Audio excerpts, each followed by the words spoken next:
The funeral was held on a hill that overlooked the town like a tired guardian.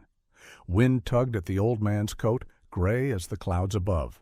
He stood motionless, head bowed, one weathered hand resting on the casket.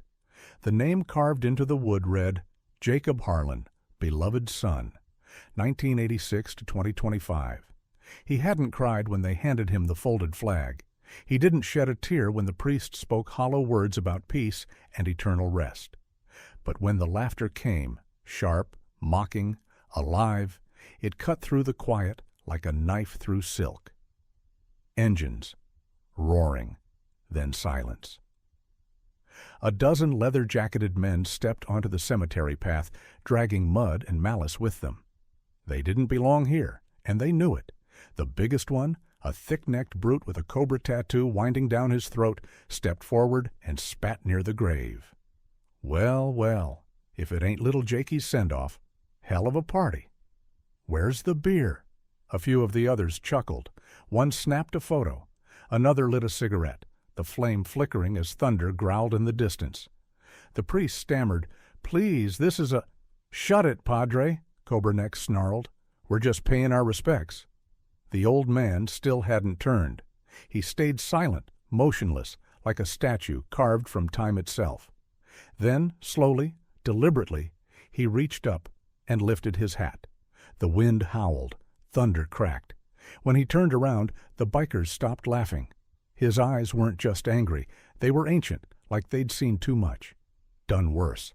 The kind of eyes that told stories no man wanted to hear out loud. The kind that had stared death in the face and made it blink. Cobra Neck took a step back. "Who the hell are you supposed to be, Grandpa?" The old man didn't speak. Not yet. He stepped forward instead, slow like the earth itself needed time to move beneath his boots. The kind of walk that comes from pain, patience, and purpose. One of the bikers, a younger one, nervously reached for something under his vest. A blade, maybe? Maybe more. The old man's eyes flicked toward him, just for a second. That was enough? The kid froze. "Name's Elias," the old man finally spoke, voice rough like sandpaper on stone. "Jacob was my boy." The silence that followed hit harder than the thunder. "I told him this gang would ruin him, that your lies were poison, that loyalty to devils always ends in blood." He looked each of them in the eye. But he wouldn't listen, not until it was too late. "He joined us because you were never there," Cobra Neck barked. "You think that military crap means anything? This ain't the battlefield, old man." Elias tilted his head. "No, it's not. But I didn't survive 3 tours, 27 confirmed, and a decade of ghosts just to watch cowards defile my son's grave." The air grew colder. One of the bikers shivered, but tried to hide it. Another took a step back. Cobra Neck laughed again, forced this time. "You think you scare us with your war stories?" Elias stepped closer. "No." Then he moved. One moment, Cobra Neck was standing tall. The next, he was on the ground, gasping, clutching his throat, eyes bulging as he tried to breathe through a pressure point no doctor could find. Elias stood over him, hat now in hand. "This was Jacob's funeral. You interrupted." 2 more bikers lunged. 2 seconds later, one was kissing dirt, arm bent backwards, screaming. The other?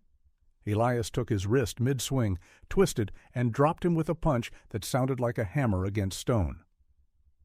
The gang scattered, all except one, the youngest, the one who hadn't moved. He looked at Elias, trembling. You really his dad?" Elias nodded. "He talked about you, said you were the only one who might still have a way out." The kid swallowed hard. "Can I?" Elias looked him over. "Not today. But maybe." The storm broke. Rain fell in hard, icy sheets. The priest returned to the casket.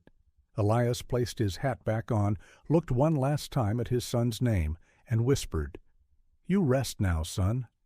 I took care of the noise." He turned and walked away. No more words, just the sound of rain and a dozen broken men remembering what fear truly looked like.